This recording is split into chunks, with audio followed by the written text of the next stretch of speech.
My name is Victor. I am the occult technician, and this is Mind War. Mind War is sponsored by Victory Work Apparel. Use promo code Mind War. Join the Mind War today. Enlist at patreon.com/mindwar. Now, back to the show.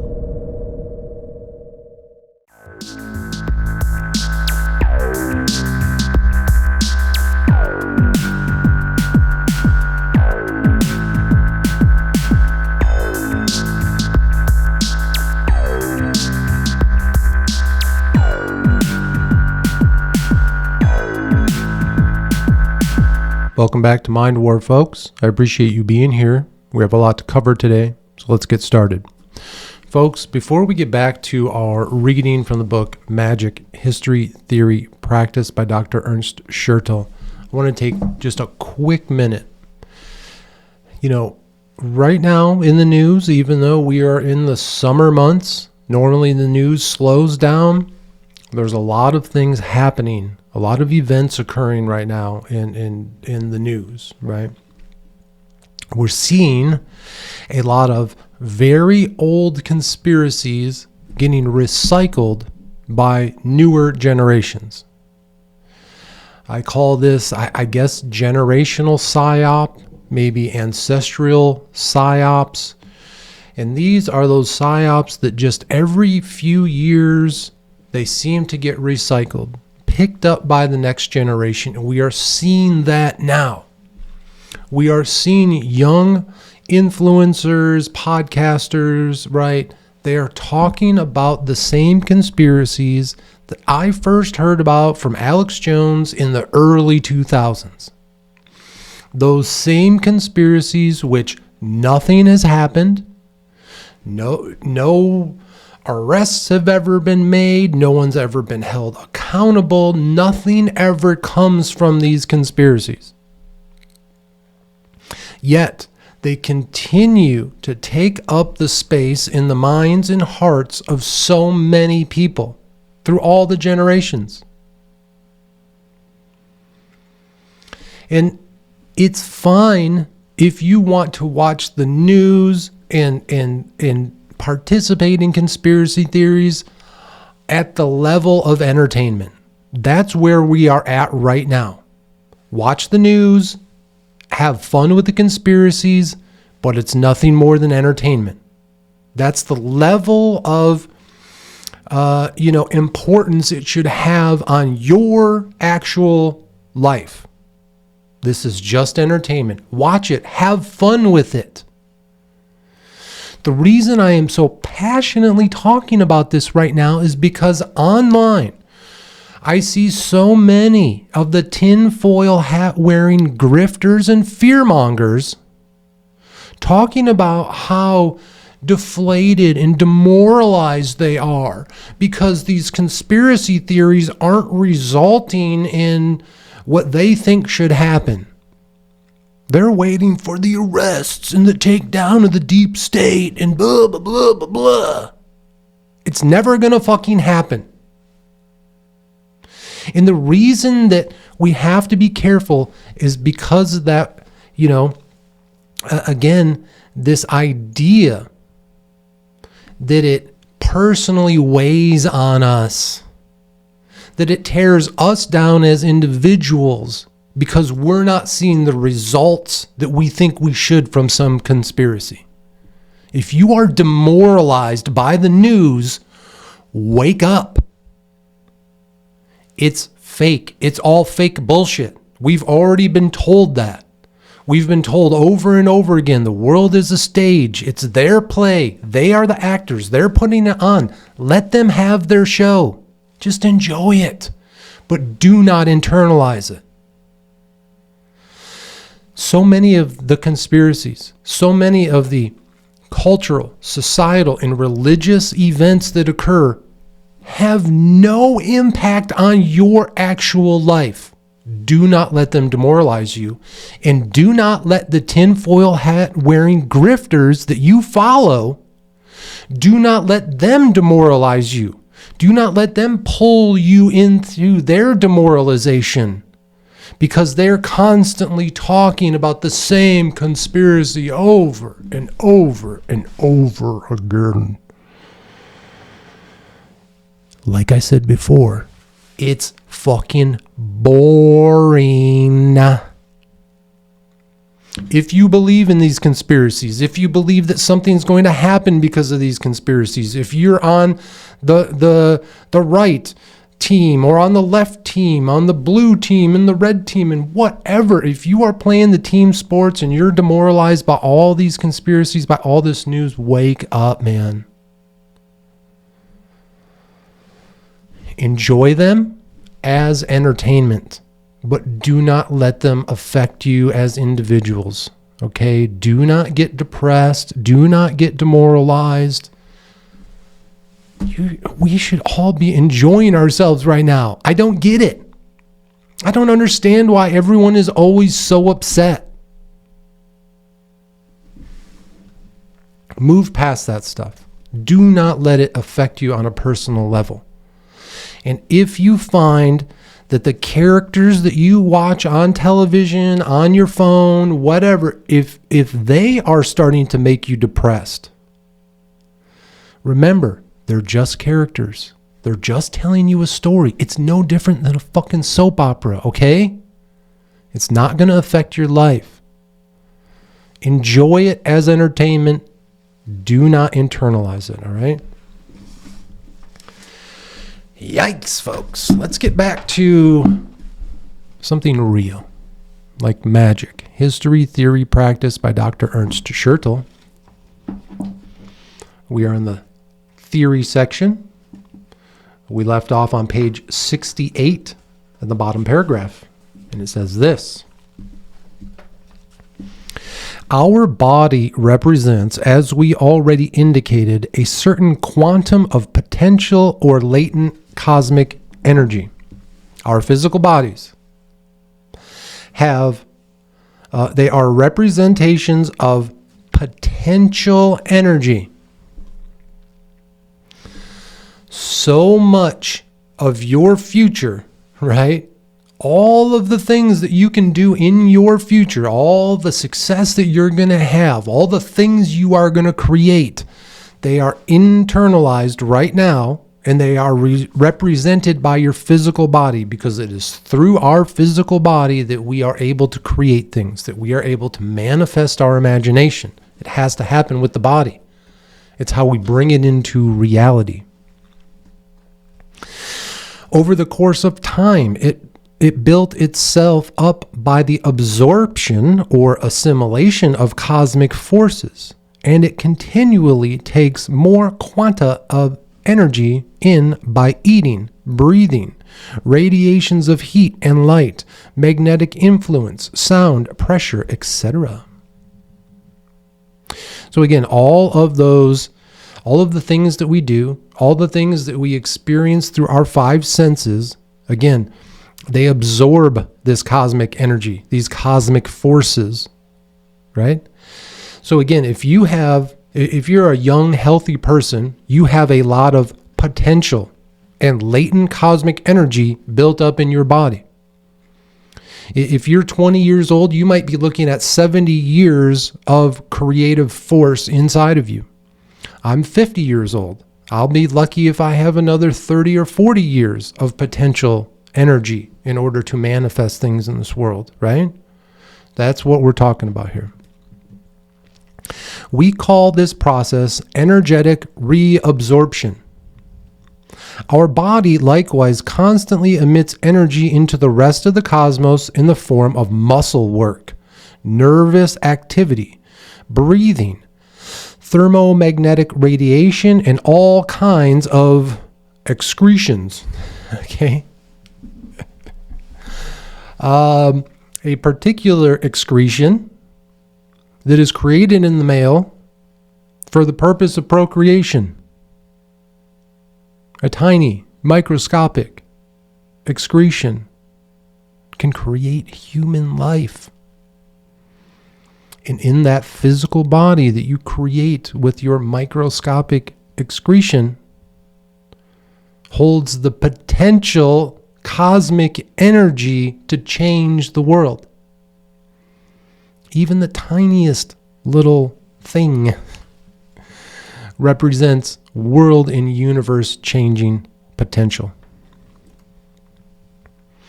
During this process, the latent quantities of energy transform again into actual or kinetic energy. A part of the forces roused from their latency is instantly again bound in the body itself. That is to say, lead back into the potential form. We call this energy accumulation. The aforementioned process together result in the energetic cycle. Our body is therefore integrated into the electric circuit of the universe, just as an electric motor in a machine.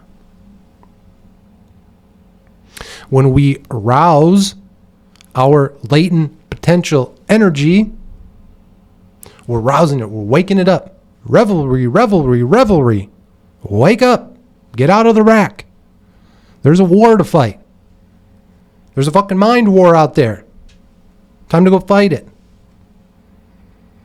Time to take that latent, so stored energy, the potential energy. We're going to arouse it. We're going to wake it up. We're going to harness it. And the energy that we're talking about is emotions. We're going to harness this energy and we're going to manifest our imaginations. We're going to create in reality concrete structures based from our imagination. Our world of perception, that is to say, our world as such, has a much entangled foundation. What we call our body is itself only a perception, which is created at our level of consciousness by certain complexes of energy. To be precise, we would always need to discriminate between our energetic body sphere and our material perception body. Again, we have to be very careful about that. We don't want to get too esoteric when it comes to the thoughts of our physical body. We have to realize we are still real people, real human beings made out of flesh and bone. Okay? We are real. Your body is real. Although it may be held together with cosmic dynamic forces in some type of occult and esoteric way, that doesn't mean that you're not real. Do not get lost in that.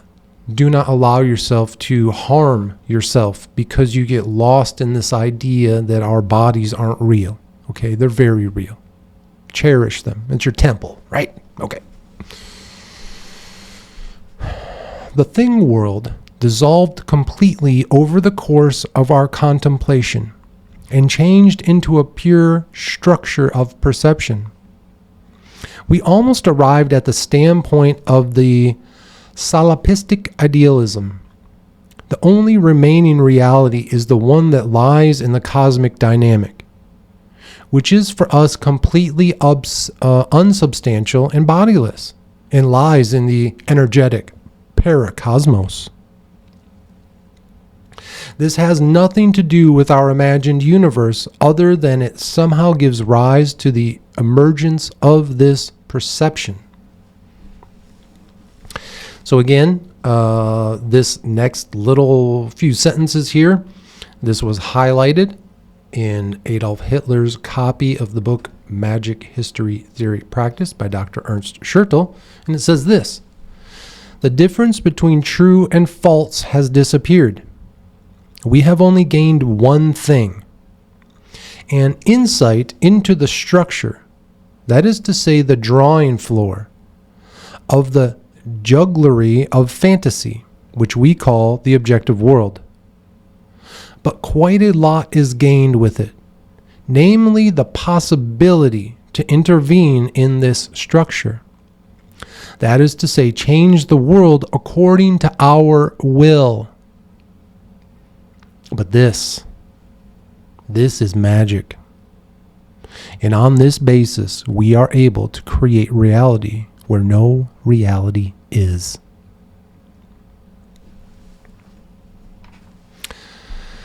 That sentence there, that idea that through our imagination, we can make drastic changes to reality. That's magic. That's the power of the magician. Here's an example. Comic strip author Scott Adams, the guy who drew the Dilbert comics, who was subsequently canceled for saying very innocuously that if you live in a neighborhood with a race of people that hates your race, then you should move out of that neighborhood. Pretty basic. If you live around people that hate you, move somewhere and get with people who don't hate you. Seems good, right? Anyway, Scott Adams was canceled for saying that. Now, one of the things that Scott said about President Trump early on was very interesting. He said that someday President Trump is going to change the way that we view time and space. Well, Scott, I mean, that's pretty crazy. I mean, that's a real wild kind of, not accusation, but you're really putting a lot on this guy. How is he going to change our view of time and space? Very simple. For decades, we have been living with this ridiculous time change. Every 6 months or whatever, we skip ahead an hour. We fall behind an hour. We change the clocks. And everybody's life gets turned upside down for a week or two while we all lose sleep or gain sleep. And the sun comes up later and it goes down late. And it's all a confusing mess. But one of the things President Trump has talked about, he hasn't done it yet, but one of the things he's talked about is getting rid of the time change. If he does that, and we no longer are stuck with this, antiquated, ridiculous, I don't even know what we call this. Is it some sort of weird societal ritual that we do? This weird time change? If Trump gets rid of that, then guess what? He has changed the way we perceive time. That's what we're talking about here. That's when you say somebody can make a drastic change to reality, that's how it happens in the real world. Not some esoteric, not some supernatural way, right? Where he turns water into wine. That's not what we're talking about here. We're talking about realistically in the world, how do we, through a process, change the way we view our reality, how we view time. Something as simple as getting rid of that, that time change. It would fundamentally change how we view time and reality in our world. And it's how one man can do that. It's interesting. That was, I think, a very good example of what we're talking about here. Okay, so we're going to pick up. Sorry, I lost my place there for a moment. We are on page 69. Towards the bottom, paragraph here, and it says this. God was also alone in his bodiless, beingless eternity, and created the world out of nothing. Think about that for a minute. This idea of God, the creator, was there alone. He had no body. He had no being. And out of nothing, out of that black void of nothing, he created our world. He created our universe out of nothing. I don't know if that's how it happened. We may never quite know as living human beings how it happened, but maybe once we die, we get access to that information. That would be wonderful. It'd be nice to know at some fucking point how all of this happened and why. But this idea that out of nothing something can happen. I'm not trying to call myself God, folks, but the creation of the character known as Victor the Occult Technician, the creation of the Mind War podcast, the creation of the physical art you see around me. This all came from nothing. None of this was here. None of this was here before. We were able to create it out of nothing, purely out of will. I willed all of these things into reality by harnessing my emotions, facing my demons, and creating one of the most important, entertaining, thought-filled, heart-filled, hate-filled podcasts ever to be recorded. If we saturate ourselves with the godly, demonic, paracosmic forces, if we increase our dream force until it bears things, then we can also create worlds. Again, that was two sentences, one paragraph. We're going to read it again. God was also alone in his bodilessness, his beinglessness, his beingless eternity, and created the world out of nothing. Just as you are alone right now. Just as you have nothing in your life right now. You are going to be a God in your own world, and you are going to create your new reality. If you are able to saturate yourself with the godly, demonic, paracosmic forces. Godly, demonic, paracosmic forces. Are those three separate things, or are those all one? I think those are all the same thing. God, the absolute, the universe, the cosmic dynamic force, the paracosmic forces, demonism, whatever you want to call it, it's all the same thing. It's all the same source. If we increase our dream force, I love that word, dream-force. Never seen that outside of this book before. Our dream force. Most of the times when you sleep at night, you go into unconscious and you have your dreams. But that's not what we do here in the Mind War. We listen to the Gateway Experience tapes and we consciously create our own dreams. That is, we increase our dream force until it bears things. Then we can also create worlds. The things that are born from our dream force, that's equal to what we've been saying. There is no manifestation without imagination. You imagine it first, and then you manifest it.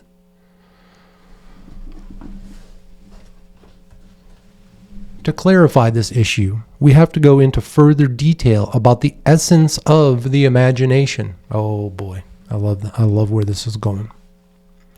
Imaginations emerge when latent energies of the body sphere are released, either by an inner bodily process or as a result of a perhaps unconscious process of absorption.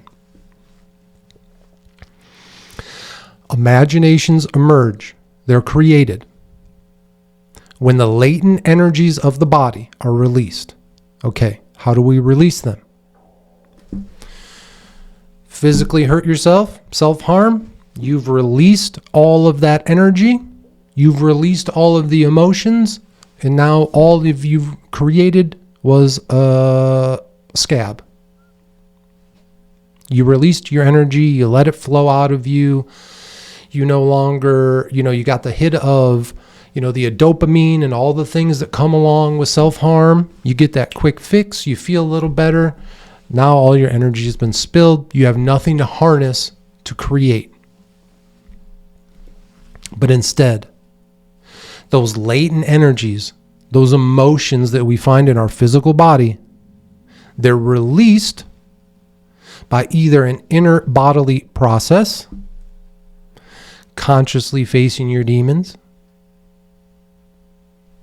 crying, right? Yelling, pounding on the fucking podium. Those are our inner bodily processes.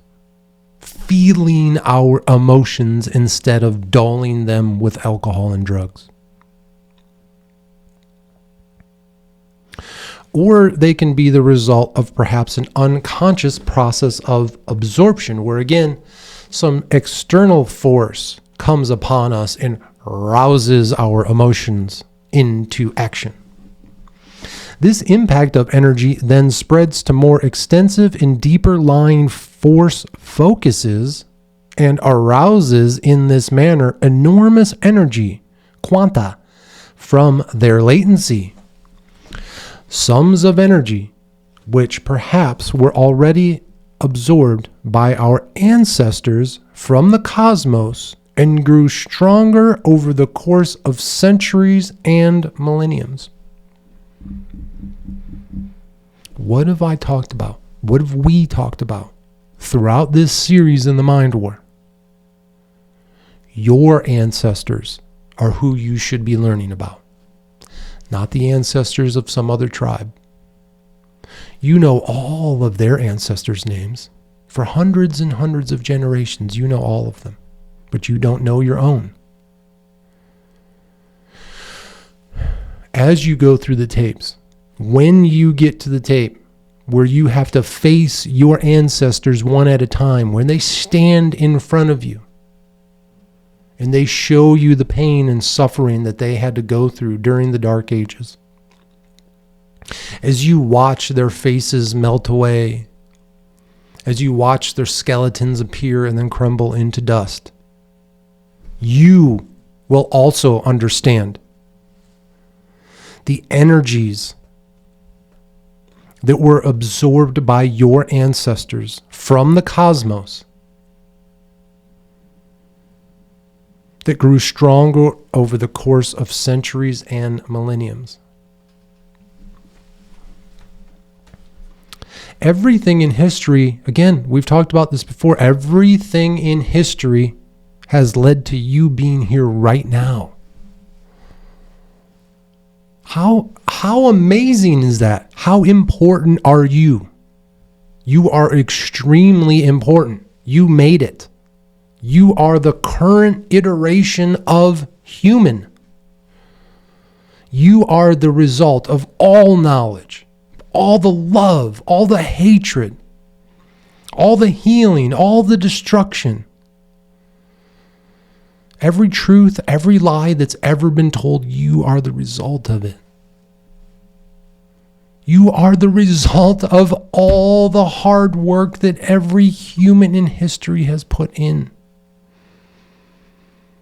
You are the result. You are something special. You are something important. Don't ever forget that.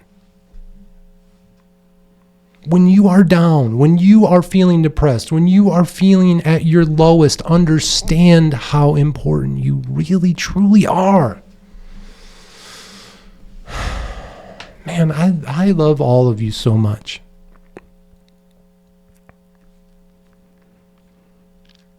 And,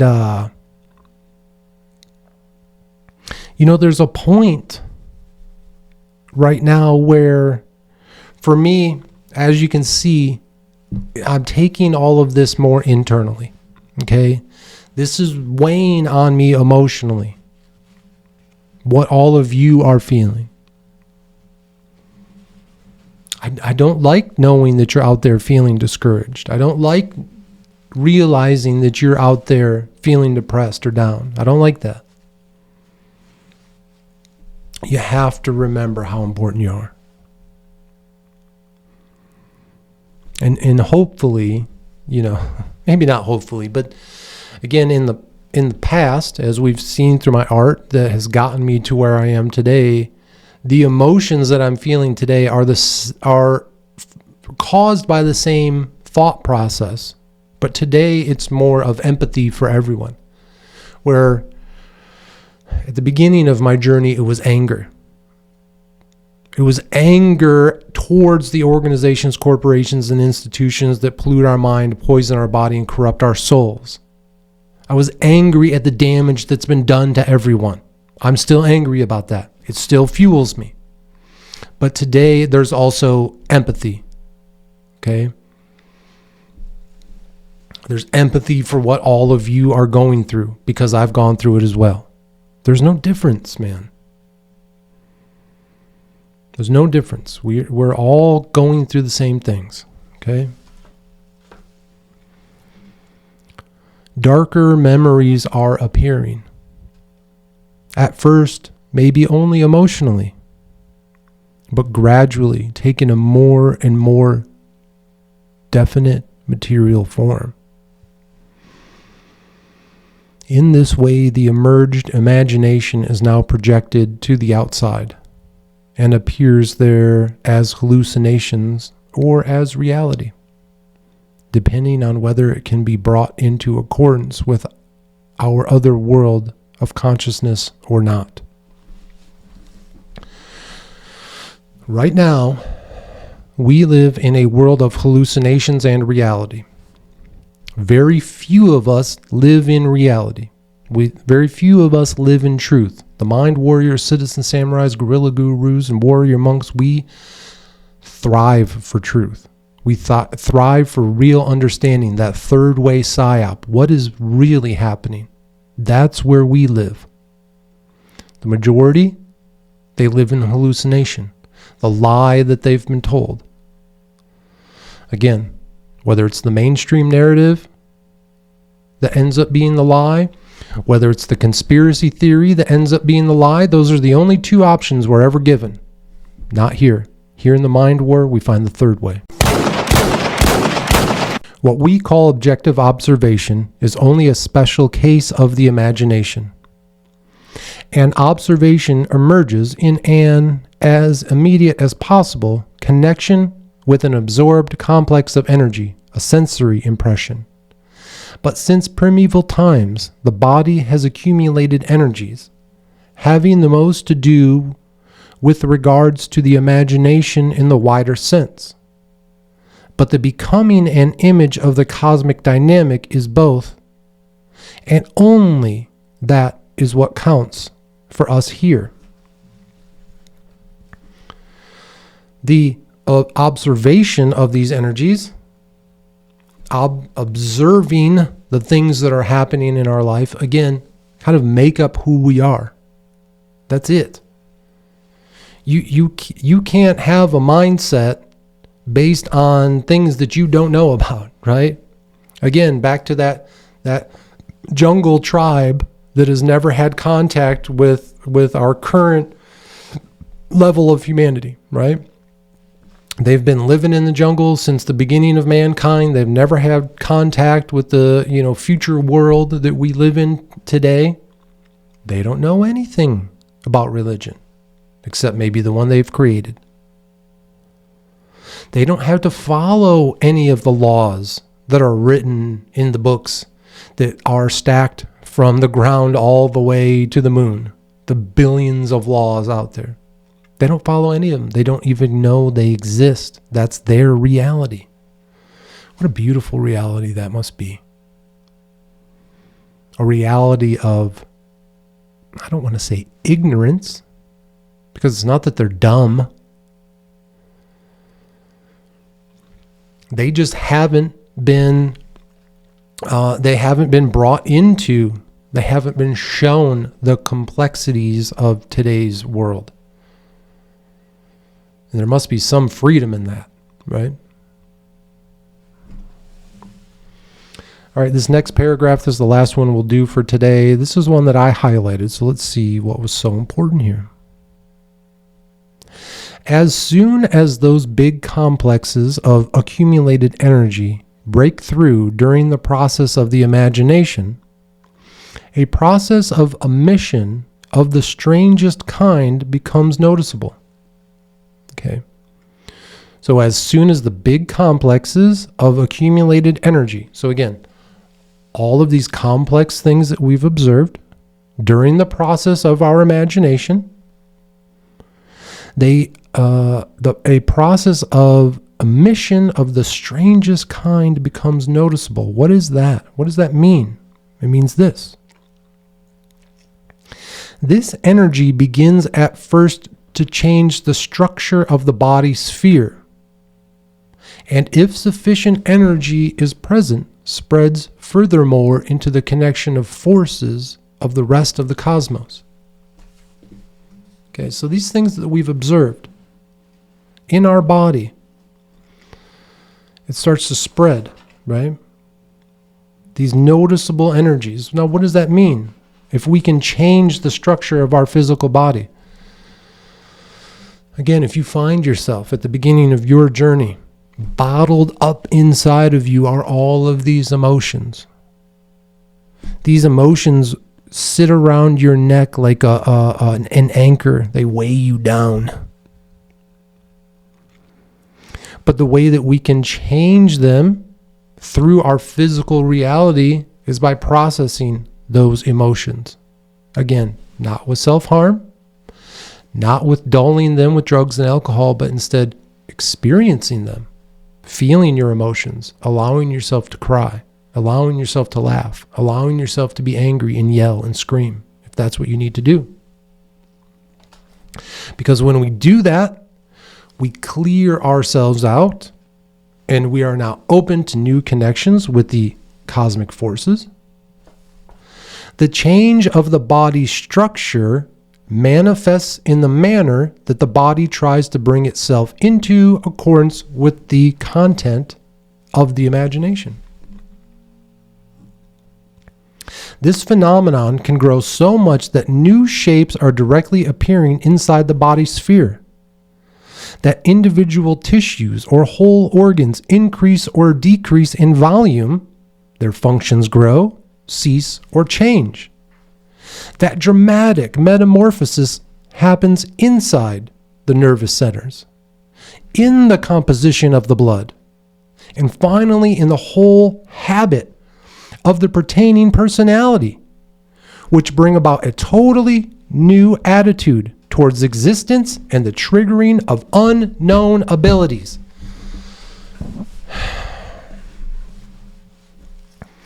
When you process your emotions, we got to go through this again, okay? The change of the body structure, all right? How do we manifest this? How do we bring it into reality?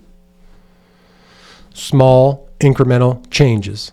I personally am going through those small, incremental changes right now. Over the last 6 months, since Mother passed away, since I have been living with my dad over at the Mind War Manor, caring for him in his state of dementia. Of course, it's been hard, been very difficult. So one of the things that I have very openly and enthusiastically been doing is dealing with some of this difficulty with comfort food. Oh boy. Your buddy Victor here, I was gosh darn Homer Simpson with them donuts, boy. For these last 6 months, I've been going to the local grocery store and getting a dozen donuts every week, and I was eating 2 a day. All right. I mean, I was loving me some donuts, and it was showing. It was packing on the pounds around the waist. No problem. No big deal. I wasn't physically feeling sick or anything like that, but I just noticed that I was gaining weight. I had been losing some muscle mass because I wasn't exercising and eating properly and stuff like that. And ultimately, maybe it was bringing on some of these changes, right? Maybe moving towards a little more sluggishness, which, apathy, a little bit of depression comes in. That's what happens when your physical body starts to not be its healthiest, right? But again, through those small incremental changes, right? So simply, when I went grocery shopping the last few times, no donuts. I had to find replacements for them, right? So it was tough. There's been a couple of weeks where I was really trying to choke down some fruit and stuff like that as a alternative to eating the donuts, and it wasn't easy, but it usually takes about 2 weeks. If you are addicted to some type of food, find a replacement for that food, and within 2 weeks, you will no longer have craving for the donuts, but now you'll crave. For me, I've been eating bananas and avocados and stuff like that at night instead of going for the donut, right? In the morning, I was waking up, donut and coffee, which is a terrible way to do it because then it starts your metabolism right away. So instead, I just have the coffee. I literally don't eat for the majority of my morning into late afternoon. Until I am really, really hungry, I'm not eating anymore, right? I wait until the body tells me it's time to eat. And with this small change, I've also been lifting weights on a daily basis, 20 minutes a day. That's not it. That's it. I'm not out there for 2 hours at the gym, wearing myself out every day, breaking my body. 20 minutes a day, 10-pound dumbbells. That's all I'm doing. I started taking creatine. Again, I did when I was younger. I started taking it again, and creatine simply helps us absorb and hold water in our muscles and eventually into our brains, right? Your body can only absorb so much creatine for building up the structure of your muscles, and anything over I think 5 grams of creatine, anything over that, it starts to work in the mind and starts to hold water in your brain, okay? Now, why is this important? I didn't know I was going to go into this right now, but we're going to. When I started caring for my father a few months ago after Mom passed away, I realized how bad his dementia has become. Again, the doctor said end-stage dementia. I didn't quite know what that meant, okay? So I started doing some research, and again, I know we're not supposed to do our own research. That's probably going to be against the law here soon. But what I learned is that one of the medications that he's on is called atorvastatin. So it's a statin drug. And this is a drug that helps lower cholesterol in the body, because we've been told that cholesterol builds up in the body, builds up in our arteries, and basically clogs them, and then can give us a stroke or a heart attack. That's very true. I'm not fighting against that. I believe that the cholesterol that they're talking about that does those things comes from processed and junk food. I don't believe the cholesterol that comes from natural foods, whole foods, is the cholesterol that would give us a heart attack or a stroke. So what do I mean by that? So if you look at the body, we're made out of muscle, right? Protein, and our brains are made out of fat. So if you look at a steak, if you're eating a steak, you're eating a big portion of protein, which makes up your muscles, and then there's usually a little slab of fat along the side. That's going to be used to create the cholesterol needed to build your brain. Now, for my father, he's been on this statin drug for such a long time, and I looked up what statin drugs do, and they block the enzyme that creates cholesterol. My father's body is not even able to create the cholesterol, again, the substance needed to create the brain, to grow the brain and keep it healthy. His body is being blocked from even creating the enzyme that creates cholesterol. And so shortly, in the next few weeks or months, I believe he has a doctor's appointment again soon. We're going to talk to the doctor about taking him off of the statin. And then I'm going to talk with his doctor also about giving him, like I just said, creatine.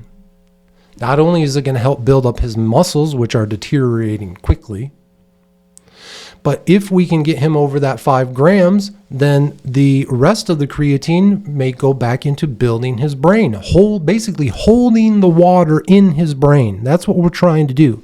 Because the way that I've tried to explain it to people is that when you have a healthy brain, it's like a plump, juicy grape, right? It's plump, it's juicy, it's got all that liquid inside of it.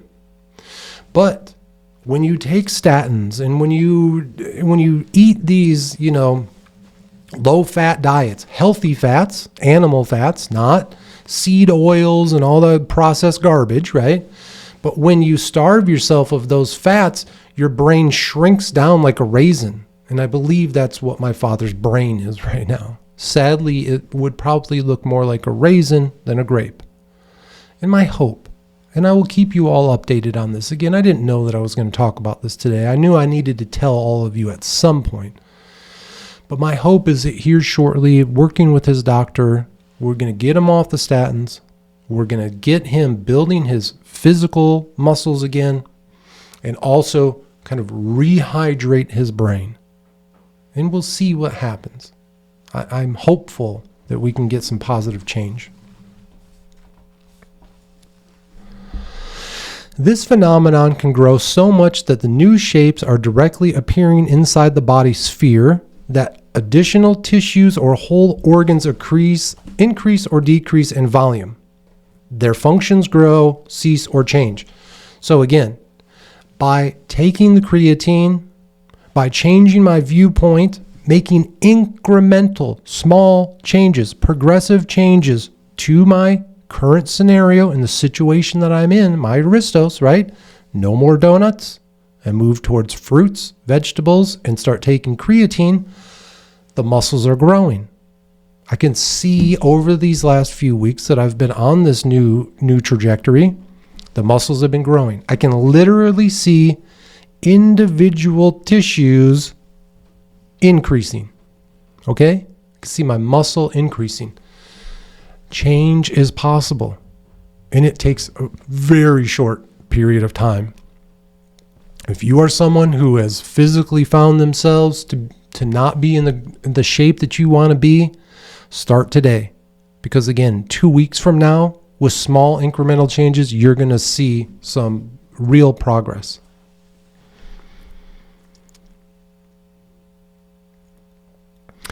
And again, when you do that,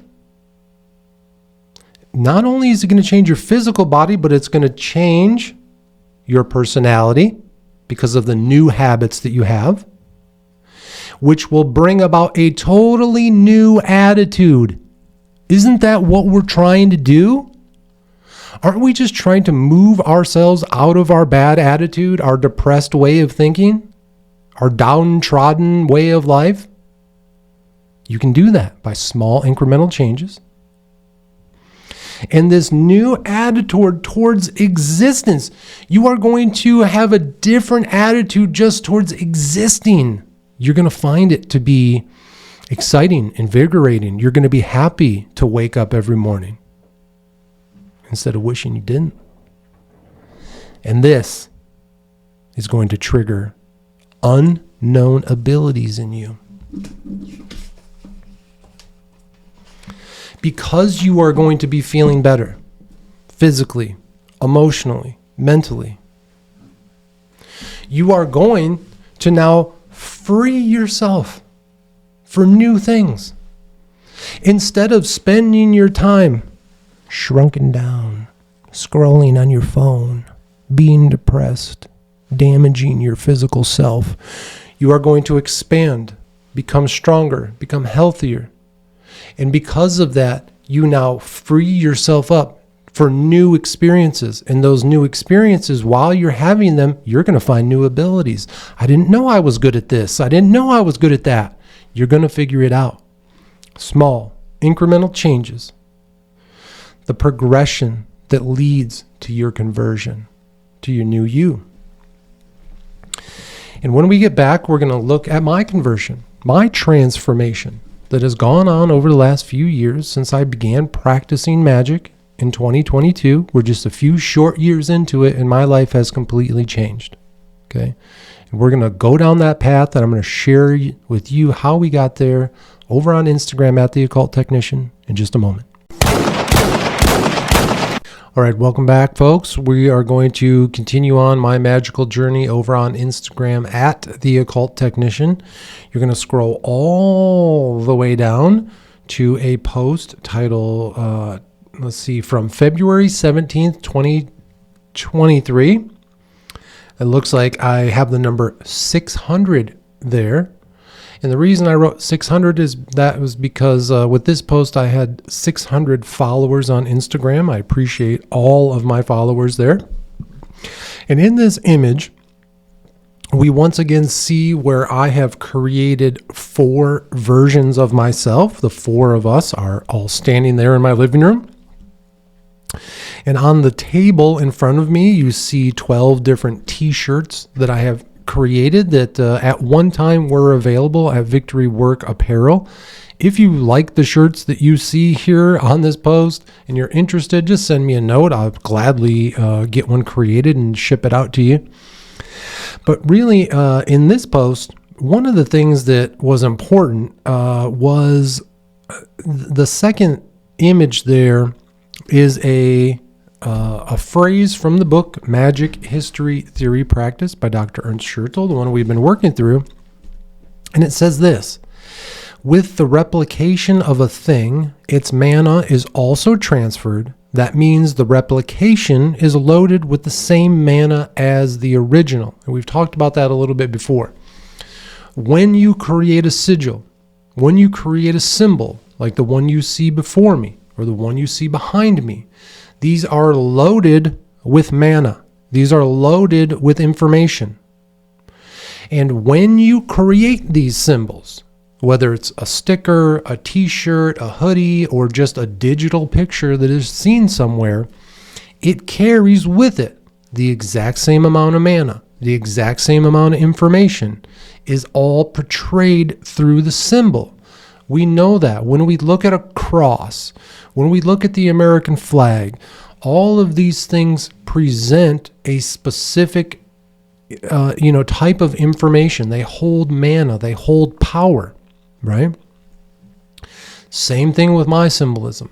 When it's recreated, I hope that it holds information and holds power. For example, the triangle with the American flag. Again, the triangle is structure, right? It is strength.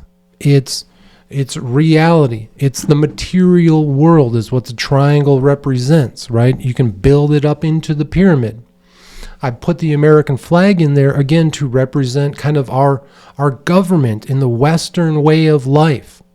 It's brought into the material. But again, my hope is that through this symbol, we can view that world in a different way, that secular part of our life, the real world part of our life. Maybe we can view it differently, create some new organizations, corporations, and institutions that are a little more loving and caring and healing, right? Now, in contrast, we have the circle symbol with its very fluid type images here, right? Again, this was a representation of an reflection that I saw in water. Okay? This represents the spiritual side of us. This represents the fluid part of our life, our soul, our spirit, how it cannot be contained strictly in the material sense, right? And again, anytime a symbol is recreated, it carries with it the same power as the original. Okay, so I thought that was very important. And again, that third picture, there's just links to my Etsy shop, Victory Work Apparel. Okay, so let's go to the next post, February 20th, 2023. This was another new moon, just doing some black and white imagery there. Again, working with the lighting, working with some music there. I believe we hear. Yes. So the music that you're going to hear in this post, when you look at it over on Instagram, this is actually a song from the 12 tribes, right? So this is the cult that my friend Dayog is in. I got access to some of their music, and what I did with this post is I slowed it down and it had this very creepy feel to it. And so that's what I used in that image there. But, one of the things there it says from my notes that many difficult truths were revealed that month, right?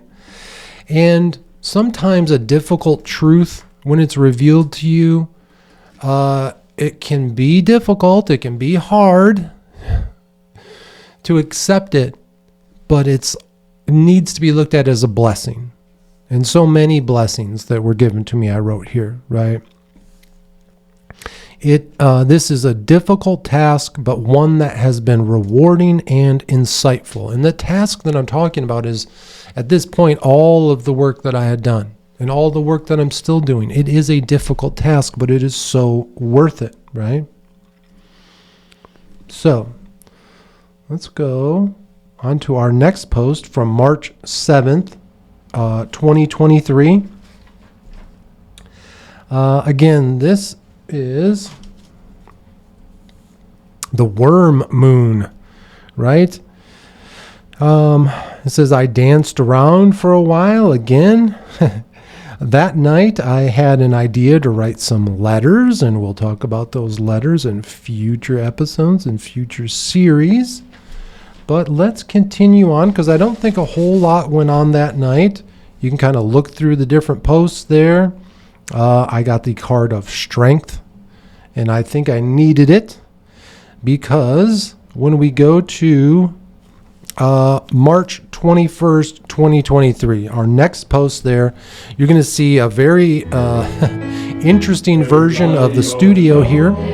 And again, I'm playing a song from the 12 tribes, and you'll hear parts of the song actually slow down and then go back to normal speed.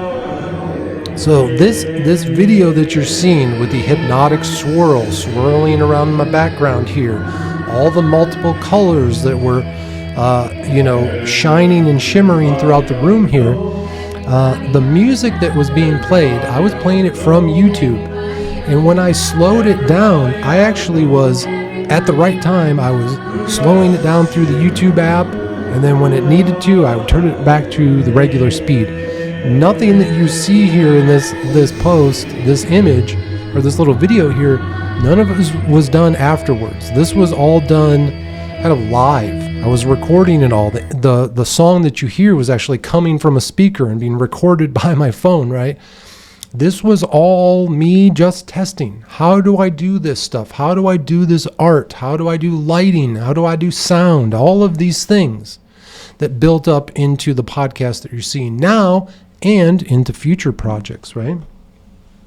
But as we go through, we see I went through a typical ceremony. I pulled the card for Salos, and I learned a lot of interesting things, of course. But one thing that I wanted to talk about for my notes here for this night from March 21st, 2023, for those of you that have been here from the beginning, you know that I have a digestive disorder. I have a disease of sorts that attacks my digestive tract and has caused me a lot of pain and suffering over my I'd say the last 25 years, right? I've had some real difficulties with it. Thankfully today it's more under control. I have the medication. We've talked about that story a little bit, and we'll talk about it more in the future. But on this night, it says my disorder had me not feeling very well. In the past few weeks, I had felt stressed. And on top of the physical ailments, I was not able to take mushrooms that night. I couldn't even do it, right? I was so sick at the time. I just said, I can't even take mushrooms right now, right? And one of the things that I realized during this is that, I was asking, in this state of pain, I was asking, what else do you want from me? I was screaming out to the universe, I'm giving you everything. I'm giving you everything that I can. And I was, at this point in my life, I was giving all of my emotions, everything I could. I was harnessing it, putting it into this work. And I said, what else do you fucking want from me? I'm literally bleeding internally for you. And at that point, I just fell to the ground. I was exhausted in pain at the end of this ceremony. Much different than what we've talked about before. But the dancing and singing and all the fun, right? At this one, I was broken, man. It was very difficult. And sometimes that might happen. But it was a reset of sorts for me.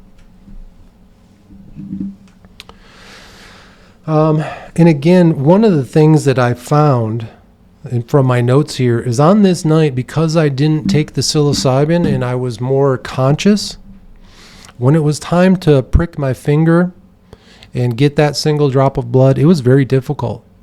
When you're not under the influence of the enhancements of THC and psilocybin, pricking that finger, when you're really consciously thinking about it, became a lot harder, right? It's just a small puncture.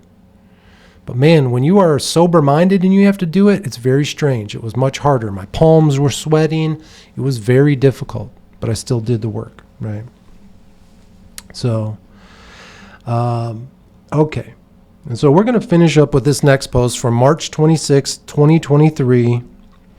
And it says, thinking of old friends. Okay. So, those of you that have been following along, we've talked about it, I believe, already in this series. We've talked about it in the Gateway Experience series a little bit of my friend Dayog, my childhood best friend Joey, whose name got changed to Dayog when he joined the Judeo-Christian cult called the 12 Tribes of Israel. This is the group of people that run the yellow delis, these restaurants all across the world, basically, right? And there was a night where I was reminded of him, okay? I hadn't seen him in over a decade. I thought about him periodically, but there was a night that really caught my attention. And we talked about that, where I couldn't sleep. I had to get up and draw a picture. The picture, the very next day, I saw it in a video. The picture that I drew looked exactly like a pamphlet for an event that happened back in the 1930s. And that event is what made me think of my friend Dayog. And, you know, that happened just in the weeks leading up to the post that we see here. Okay, so he had been on my mind quite a bit. And so this night, I very specifically went into the tapes and I got into the state of hypnosis through the Gateway Experience tapes, and I did my remote viewing to go and view Dayog at his cult compound in Colorado. Again, they're not just in one compound like the Waco people and all that stuff. They're all over the world, but they do have compounds everywhere, right? And so I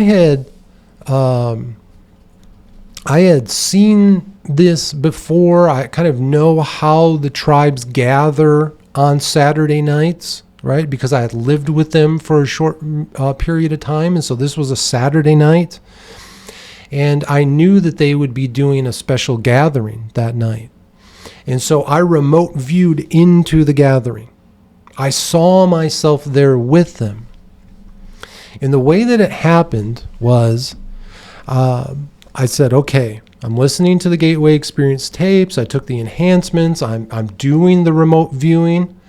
And again, I listened to the Gateway Experience tape where Monroe tells you to use your energy toolbar, turn it into a tube that's connected to the innermost part of your mind, and then you extend the tube out to where your friend is. I did all of that.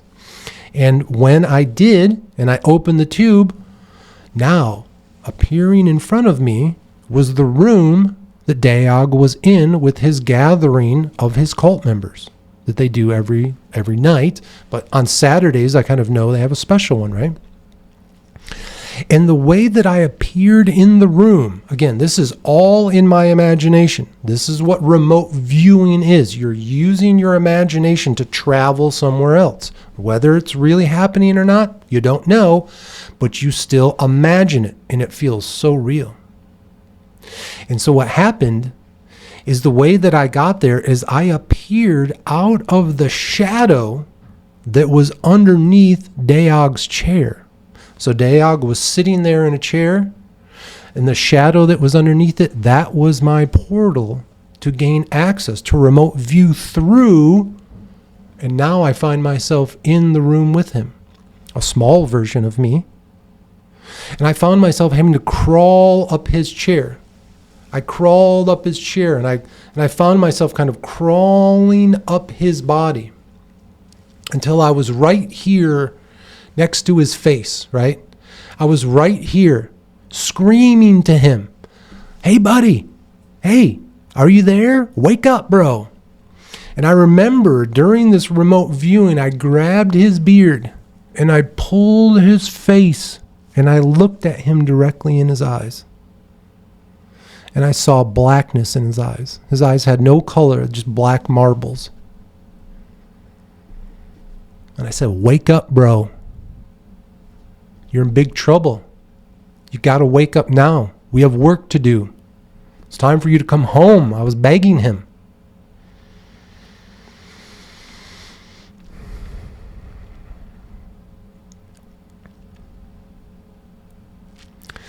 When I woke up from that,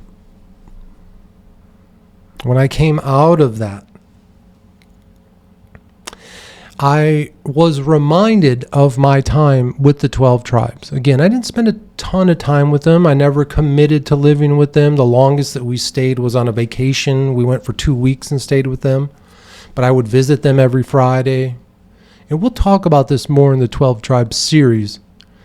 But I remember I would go to the Vista house in Vista, California on Friday nights for their dinner, their gathering. And there was a specific man there who, his name was Mevaser. He's one of the heads of the Vista community, one of the elders, right? And he is a nasty little man. He is a liar. He is a manipulator. And the things that he would tell me while I was there made me so angry. And this night when I came out of the tape, I remembered all of those feelings. As a young husband and a young father, bringing my children there and him telling me, you know, if your wife and your kids don't want to join the community, you're going to have to leave them behind. They're not that important because you'll get a new wife and new children and new brothers and new sisters. Just leave everyone behind. As a young man struggling for some type of community, some type of acceptance, do you know how hard that was to hear? This group of people who love bomb you every time you see them are telling you, just leave your family behind. Come join us, one of us.